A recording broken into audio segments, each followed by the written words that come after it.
Hello everyone, welcome in English class. As you know that our reader portion is going on. So in this, today we will read chapter 7 of your reader book. The name of the chapter is A Visit to Cambridge. Chapter का नाम है A Visit to Cambridge. So without wasting our time, shall we start our chapter. So now open page number 100. Chapter 7, A Visit to Cambridge. Before you read, this is the story of a meeting between two extraordinary people. पूरा chapter पढ़ने से पहले इसका एक introduction है. सो ये जो story है ये है दो लोगों की मीटिंग से रिलेटेड जो कि एक बिल्कुल एक्स्ट्रा ऑर्डिनरी थे. मतलब एक तो होते हैं ऑर्डिनरी पर्सन्स जो अमूमन नॉर्मल लोग होते हैं और एक extra ordinary. So extra ordinary लोगों की बात है. So both of them disabled. जो दोनों जिनकी मीटिंग हुई वो दोनों ही डिसेबल्ड थे, मतलब अपाहिज थे. सो और डिफरेंटली एबल्ड, या फिर आप कह सकते हो कि डिफरेंटली एबल्ड थे. मतलब जैसे हाथ या पैर की कमी थी बट उनके पास बहुत सारी अच्छी दूसरी जो थी स्किल्स थी. So as we know now say Stephen Hawking is one of the greatest scientist of our time. जो स्टीफन हॉकिंग है वो हमारे टाइम के सबसे अच्छे साइंटिस्ट रहे हैं. ही suffers from a form of paralysis. वो एक टाइप के पैरालिसिस की फॉर्म से, जो लकवा जिसको बोलते हैं उसकी फॉर्म से, मतलब उस तरीके की एक बीमारी से वो ग्रसित थे. confines him to a wheelchair and allows him to speak only by punching buttons on a computer. वो मतलब उनकी जो जिंदगी थी वो एक व्हील चेयर पे ही निकली. व्हील चेयर पे आ गए थे वो बिल्कुल ही, और वो इवन वो बोल भी नहीं पाते थे. बोलने के लिए भी वो जो पंचिंग मशीन होती है कि वो पंच करते थे और सामने स्क्रीन के ऊपर जो पंच करते थे वो वर्ड्स आते थे. उन्होंने इस टाइप की मशीन का इनोवेट किया था. So and always him to speak only by punching buttons on a computer which speaks for him in a machine-like voice. So Firdaus Kangna is a writer and journalist who lives and works in Mumbai. First तो थे Stephen Hawking, जिनसे यहाँ पे मैंने आपको starting बताया ना कि दो एक्स्ट्राऑर्डिनरी पीपल्स की बात हो रही है, पीपल की बात हो रही है जो डिसेबल्ड है और दोनों की मीटिंग होगी. तो पहले तो हो गया स्टीफन हॉकिंग. दूसरा नाम आता है फिरदौस कंगना जो कि एक जर्नलिस्ट थे. वो थे इंडिया से, मुंबई से थे वो. Kangana was born with brittle bones. जो कंगना थे वो बिल्कुल ही कमजोर हड्डियों वाले ढांचे के साथ में पैदा हुए थे. That tended to break easily when he was a child. जो कि इतनी बहुत आसानी से टूट जाती थी जो वो बच्चे थे. लाइक हॉकिंग, बिल्कुल हॉकिंग के जैसे. Kangana moves around in wheel chair.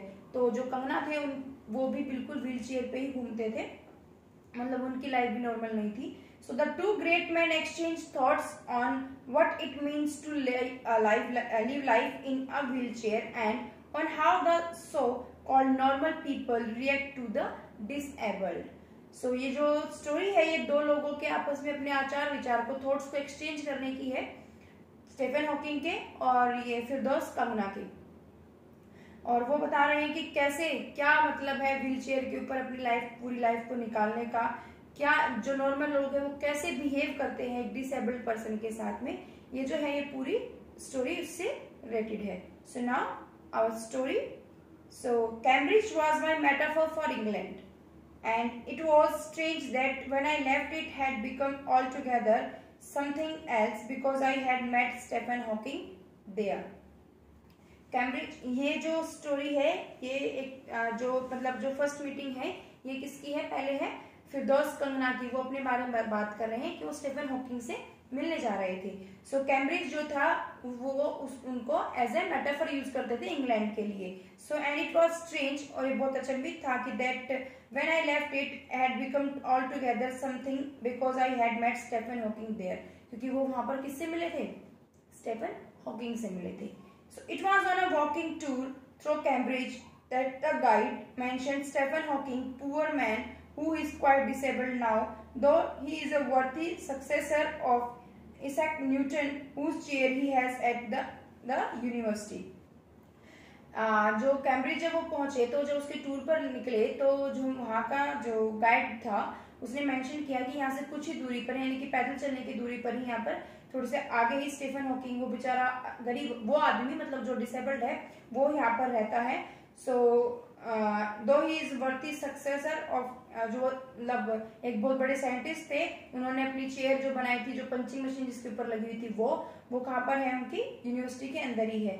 And I started because I had quite forgotten that this most brilliant and completely paralysed astrophysics, the author of a brief history of time, one of the biggest best sellers ever lived here.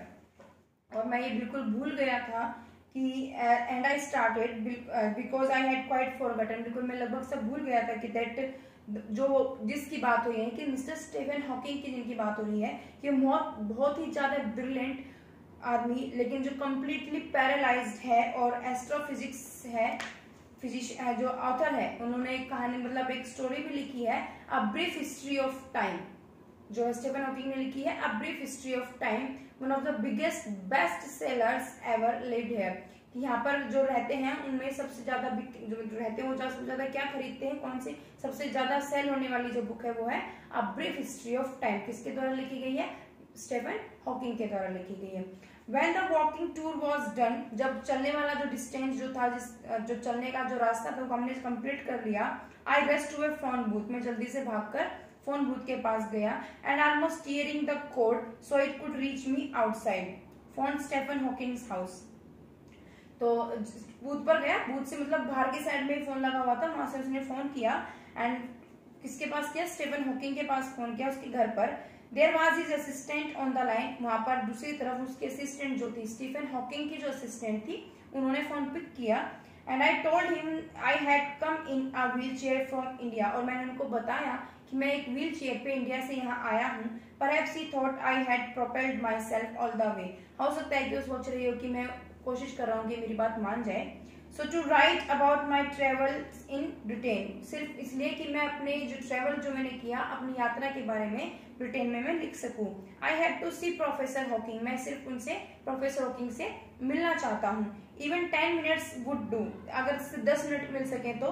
Half an hour he said, उन्होंने कहा आधा घंटा, मतलब उसने कहा 10 minute मिल जाए तो second दूसरी तरफ से रिप्लाई आता है कि आधा घंटा.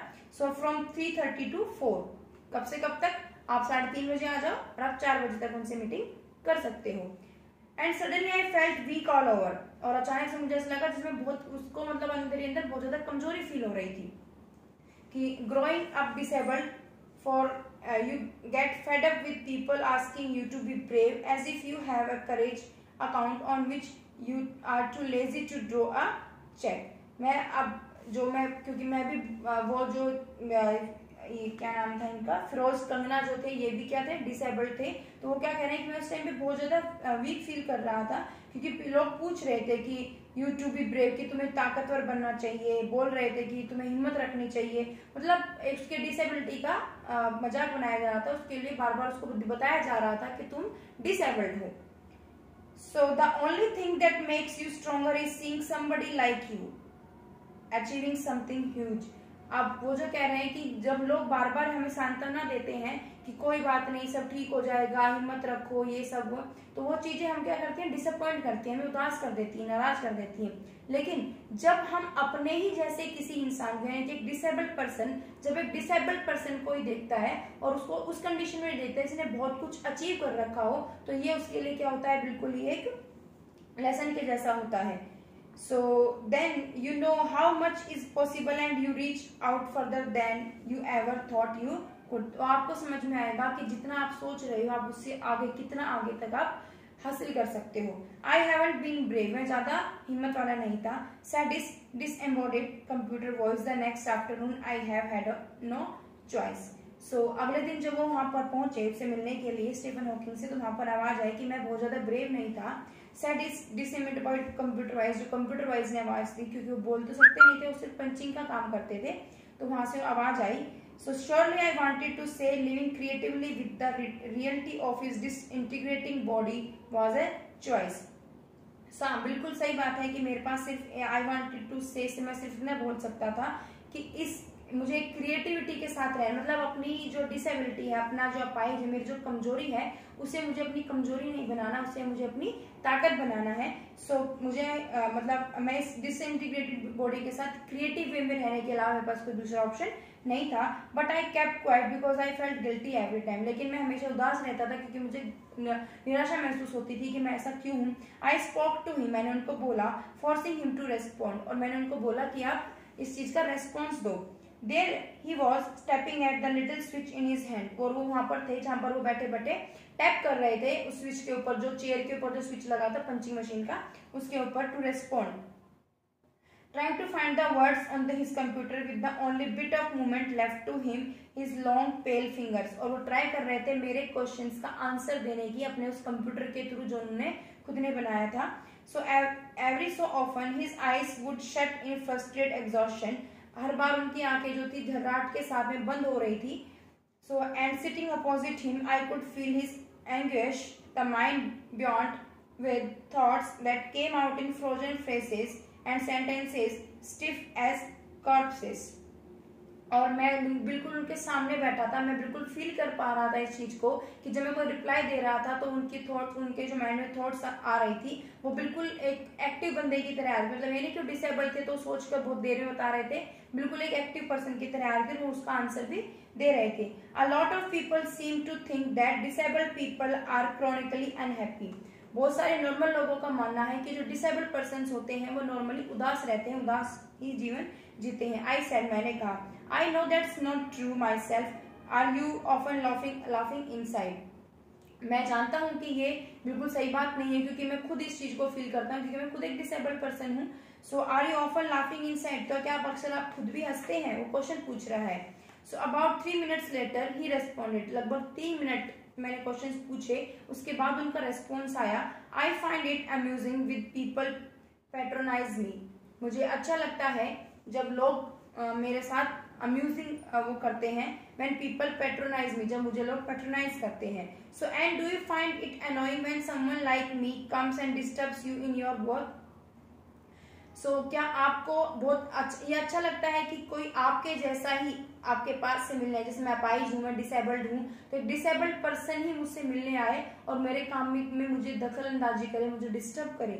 सो द आंसर फ्लैश्ड यस, तो आंसर क्या था, yes. Then he smiled his one way smile and I knew without being sentimental or silly that I was looking at one of the most beautiful men in the world, और ये yes का जवाब आते ही उनके चेहरे पर क्या थी, एक मुस्कुराहट थी, एक हंसी थी। इस हंसी को मैं बहुत अच्छे से पहचान पा रहा था और मैं अपने आप को बहुत अच्छा, मुझे खुद को बहुत अच्छा फील हो रहा था कि मैं एक बहुत ही स्ट्रॉन्ग पर्सन के सामने में उस टाइम पर बैठा था।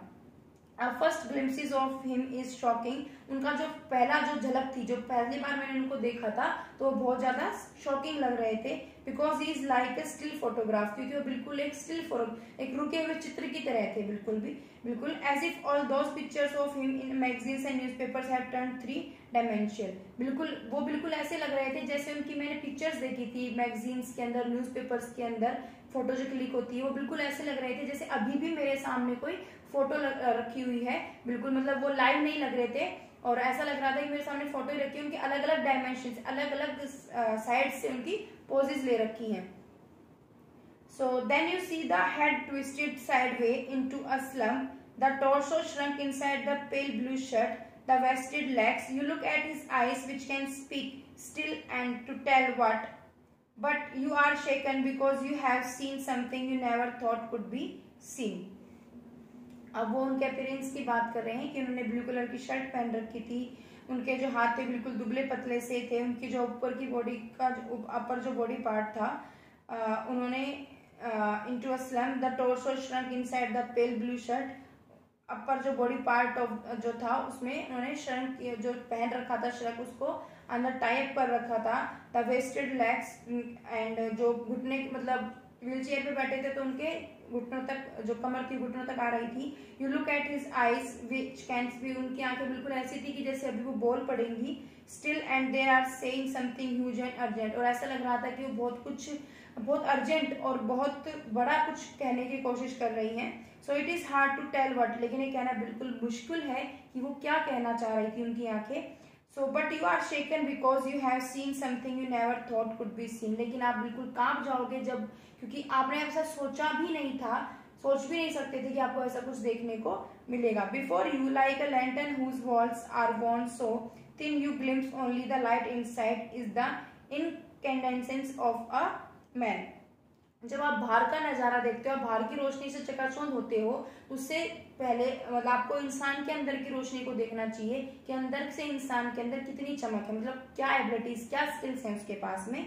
सो the body almost irrelevant exist only like a case made of shadow. जो उनकी बॉडी थी बिल्कुल काम करना बंद कर चुकी थी, बिल्कुल ऐसा था जैसे कोई छाया खड़ी हो। So that I no believer in internal souls know that this is what each of us is, everything else an accessory.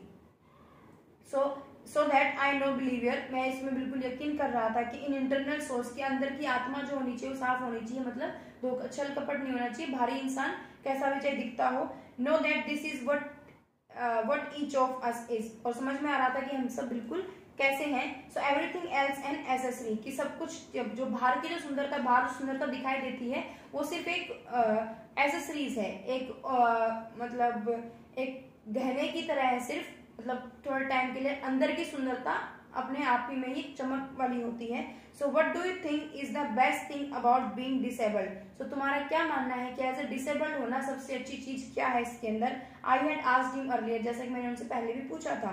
I don't think there is anything good about being disabled. तो answer आया कि मैं नहीं मानता कि एक disabled होना कुछ भी मतलब अच्छी चीज है। आई थिंक आई सेड, मैंने कहा, ये ऐसे क्वेश्चन भी उसने खुद ने पूछा उनसे कि आपको क्या लगता है कि एज ए डिसेबल्ड आपको क्या अच्छी चीज लगती है एज डिसेबल्ड के अंदर। तो वो उसने फिर आंसर भी खुद ने ही दिया कि एज ए डिसेबल्ड मुझे ऐसा कुछ खास नहीं लगता डिसेबल्ड के अंदर। उसने खुद ने सोचकर कहा, you do discover how much kindness there is in the world. सिर्फ आप डिस्कवर ढूंढ सकते हो कि लोगों में कितनी दयालुता है इस दुनिया के अंदर, क्योंकि डिसेबल्ड पर्सन के साथ सभी काइंडली बिहेव करते हैं। सो यस ही सेड, तो उन्होंने कहा हाँ बिल्कुल सही। It was a disadvantage of his voice synthesizer that it could convey no inflection, no shades और टोन। अब उन्होंने आंसर दिया यस। अब क्योंकि उनका जो आंसर था वो मशीन के थ्रू आ रहा था, वो बोल नहीं पा रहे थे, तो मशीन से सिर्फ वर्ड्स पता चल रहे थे, उसके पीछे के इमोशंस नहीं। जैसे कि हम कोई आंसर, हमसे कोई क्वेश्चन पूछता है और जब हम लिटरली कोई आंसर देते हैं तो हम उसको एक इमोशन के साथ देते हैं। जैसे आपसे कोई नॉर्मल आंसर पूछा, आप कहोगे यस ठीक है, और आप जब कुछ गुस्से में हो तो आप उसको थोड़ा जोर से एम्फेसाइज करते हुए बोलोगे, तो उसके पीछे जो इमोशंस होते हैं वो जो आप बोलते हो तभी समझ में आते हैं। लेकिन इसके पीछे एक रीजन क्या था कि उनको जो ये कंगना जो है उनको उनके पीछे के इमोशंस समझ में नहीं आ रहे थे कि जो यस उन्होंने बोला वो किस वे में, किस इमोशन के साथ बोला, क्योंकि उनका आंसर जो मशीन दे रही थी। So that it could convey no reflection, no shades or tone, and I could not tell how enthusiastically he agreed with me. क्योंकि उनके आवाज के अंदर ना कोई इमोशन था, ना कोई टोन थी, वो सिर्फ एक कंप्यूटराइज्ड आवाज थी। तो मैं बिल्कुल भी नहीं बता सकता कि उन्होंने किस तरीके से, किस इमोशन के साथ में वो आंसर दिया होगा। Every time I shifted in my chair और turn my wrist it to watch the time. मैं हमेशा बार बार अपनी व्हील चेयर पे बैठ के अपनी कलाई को मोड़ मोड़ के बार बार घड़ी की तरफ देख रहा था कि टाइम क्या हो गया। I wanted to make every one of our 30 minutes count. मैं अपने एक एक मिनट को, जो 30 मिनट्स की मीटिंग मुझे मिली थी उनसे मिलने के लिए, उस एक एक मिनट को मैं याद रखना चाहता था, गंवाना नहीं चाहता था। I felt a huge relief and acceleration in the possibilities of my body. मुझे बहुत ज्यादा रिलीफ फील हुआ एंड अपनी डिसेबल्ड होने के बाद भी अपने अंदर क्या हमें स्ट्रेंथ रखनी चाहिए वो मुझे पता चला। How little it mattered then what I would never walk और ever stand. How little it mattered, ये बिल्कुल बहुत कम ही मतलब मैटर रखता है जब हमें पता चलता है कि हम कभी भी घूम नहीं सकते और हम कभी भी अपने बलबूते पर खड़े नहीं हो सकते, मतलब हमेशा व्हील चेयर पे ही हमको रहना पड़ेगा। आई टोल्ड हिम, मैंने उनसे कहा, how he had been an inspiration beyond the glitch for me and surely for others. Did that thought help him? तो उन्होंने मुझसे पूछा कि आप एज ए इंस्पिरेशन काम करते हो बियॉन्ड मतलब सबके आप बीच में, क्योंकि एज डिसेबल्ड होने के बाद भी वो बहुत बड़े साइंटिस्ट थे। सो ये एक फ्रेज है क्लिंच फॉर मी कि आप भी मुझे मतलब use to often that it loses its meaning. No he said that I thought how foolish, नहीं मैं, वो क्या कह रहे हैं कि नहीं मैं मानता हूँ कि मैं पागल हूँ, मतलब पागल जैसे बिहेव है मेरा। आई वॉज टू आस्क, मैं उनसे पूछना चाहता था, then your body is a claustrophobic room and the walls growing narrower day by day. वो क्या कह रहे हैं कि अब वो अपनी बॉडी को एम्प्रेंस बता रहे हैं कि मुझे कैसा फील होता है, कैसा लगता है जैसे एक मैं बहुत ही सफोकेटेड से कमरे के अंदर हूँ जिसकी दीवारें दिन ब दिन बढ़ती जा रही हैं, जहाँ मुझे सांस लेने में प्रॉब्लम हो रही है। So narrow day by day it doesn't do much good to know that there are people outside smiling with immigration to see you breathing still. और आपको जानकर ये बहुत अचंभित होगा कि बाहर के जो लोग हैं, यानी कि बाहर से मतलब है कि जो नॉर्मल जो लोग हैं वो आपको देखकर बिल्कुल ये मतलब वो आपको देखकर हंस रहे हैं कि अभी तक भी इस सफोकेशन के अंदर वो सांस ले रहा है। So is there any advice you can give disabled people something that might help make life better. तो क्या आप कुछ डिसेबल्ड लोगों को कुछ अपना थॉट्स या अपना कुछ एडवाइस देना चाहेंगे जिससे वो लोग अपनी जिंदगी को अच्छे से जी सके, उनको कुछ मदद मिल सके। They should concentrate on what they are good at, उन्हें सिर्फ उस पर ध्यान देना चाहिए जिसमें कि वो अच्छे हैं। I think things like the disabled Olympics are a waste of time. मुझे लगता है कि चीजें ऐसी जैसे एक ओलंपिक होता है, डिसेबल्ड के लिए जो ओलंपिक्स होता है उनमें जाना बिल्कुल एक टाइम बर्बाद करने जैसा है। I know what you mean, मैं जानता हूँ तुम क्या जानना चाहते हो। I remember the years I had went trying to play a Spanish guitar considerably larger than I was. मैं मतलब वो अपने इंसिडेंट बता रहे हैं इस लाइफ के, वो बताते हैं कि मुझे याद है कि जब मैं रिमेम्बर द ईयर्स, उस साल में जब मैं वहाँ पर मतलब मैं स्पेनिश गिटार सीखने के लिए गया था, मैं कंटिन्यू बहुत दिनों तक वहाँ पर गया था। And how gleefully I had unstring it one night, और मैंने बहुत खुश होकर वेरी हैप्पीली मैंने उसको एक दिन बजाने की अनस्ट्रिंग किया था उसको एक रात को। द हाफ एन आवर और आधे घंटे के बाद I think I have annoyed you though I said grinning thank you for.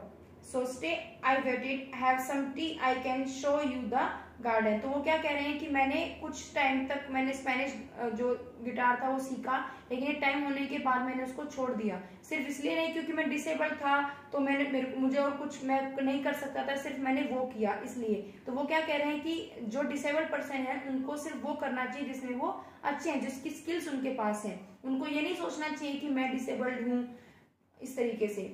सो कुछ टाइम के बाद वेट करने के बाद उन्होंने कहा कि चाय लोगे, मतलब उन्होंने ऑफर किया उसको चाय लेने के लिए और कहा कि चलो उसके बाद मैं तुम्हें अपना गार्डन दिखाता हूँ। The garden was a big as a park, जो उनका गार्डन था वो बिल्कुल एक पार्क के जितना बड़ा था। But Stephen Hawking covered every inch, लेकिन स्टीफन हॉकिंग ने उसकी एक एक इंच को कवर कर रखा था। Rumbling along in his noticed wheelchair while I donged to keep out of the way. He couldn't talk very much. The sun made him silent. The letters on his green disappearing in the glare. उन्होंने एक एक inch को garden की जो थी उसको अपना under cover कर रखा था, मतलब वो वहां पर उसको ऑपरेट कर सकते थे। वो जो थे वो बिल्कुल भी चल नहीं सकते थे, बोल नहीं सकते थे, तो ये चीजें बिल्कुल शांत रहते थे। वो जो बार बार अपने पंचिंग मशीन के थ्रू लेटर्स उसके ऊपर लिखते थे तो स्क्रीन के ऊपर टाइप होकर आते थे। एन आवर लेटर, लगभग एक घंटे के बाद we were ready to leave, अब हम जाने को तैयार थे। I didn't know what to do, मैं नहीं जानता था कि मैं क्या कहूँ, मैं क्या करूँ। आई कुड नॉट किस हिम और क्राई, मैं ना ही तो उन्हें प्यार कर सकता था ना ही मैं रो सकता था। So I touched his shoulder and wheeled out into the summer evening, और मैंने सिर्फ उनकी शोल्डर कंधे पर हाथ रखा और मैं वहां से आ गया। आई लुक बैक, मैंने पीछे मुड़कर देखा and I knew he was waving, मैं जानता था कि वो हाथ हिला रहे हैं, बाय करने के जो सेंस उसमें होते हैं उसके अंदर, दो he wasn't watching him. So in abundance of my bravest self, the one I was moving towards, the one I had lived in or so many years alone, I knew that my journey was over for now. उनको देखते रहना मुझे बहुत अच्छा लग रहा था। मुझे my bravest self थी वो बिल्कुल, कि मैंने बहुत अच्छा, मुझे इसको मतलब कुछ मैंने अचीव कर लिया था। The one I was moving towards, लेकिन मैं जब आगे की तरफ बढ़ रहा था, the one I had lived in so many years, लेकिन मैंने इस पूरे सालों में एक चीज जान ली थी, अलोन अकेले। I knew that my journey was over, कि अब मेरी जो जर्नी है वो खत्म हो चुकी है, फॉर नाउ, अभी के लिए। यानी कि जो इंटरव्यू जो था उनके साथ जो मेरा टाइम स्पेंड करने के लिए मुझे जो टाइम मिला था वो खत्म हो चुका था, अब उनको वहां से जाना होगा अभी के लिए, मतलब आगे इन फ्यूचर वो कभी मिल भी सकते हैं। तो ये जो थी जो स्टीफन हॉकिंग जो थे वो बिल्कुल भी बोल नहीं सकते थे, वो चल नहीं सकते थे। कंप्यूटराइज्ड उन्होंने खुद ने एक मशीन बना रखी, इस पे वो पंचिंग करते थे। पंचिंग के थ्रू जब वो बटन्स को पंच करते थे, वो पंचिंग उनके उस पर नजर आती थी।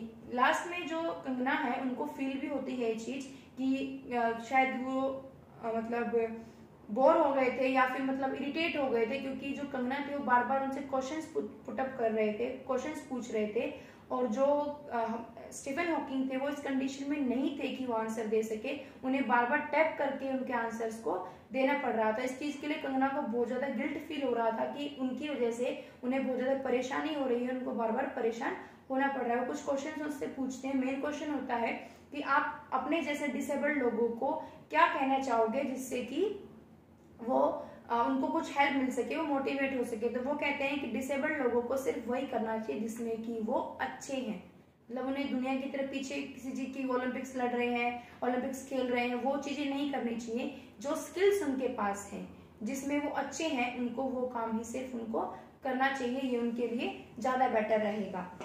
सो this is the story of the chapter 7, a visit to Cambridge.